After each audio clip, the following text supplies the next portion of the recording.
Sa kakanto nagtitipon, tropa kumpleto.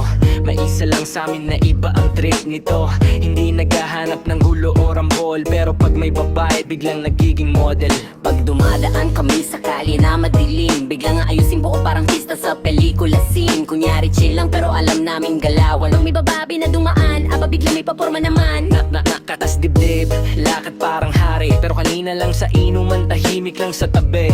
Tropa naming to, pero kakaiba ang style. Pag may babae sa paligid, biglang sweet ang smile.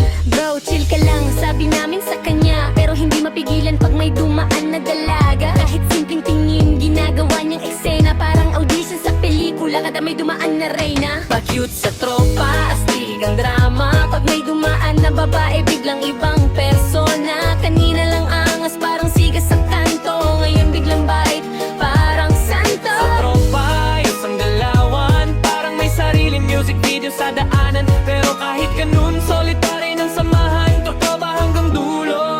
Walang iwanan.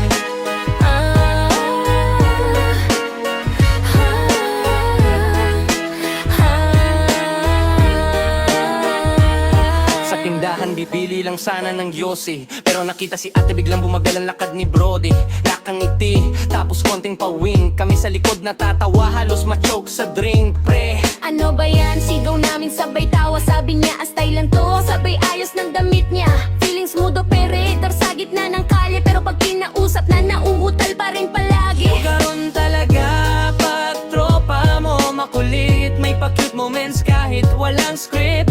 Pero pag may problema o may laban sa buhay, siya rin unang nandyan. Hindi ka iiwan kahit kailan. Pa-cute sa tropa, astig ang drama. Pag may dumaan na babae, biglang ibang persona. Kanina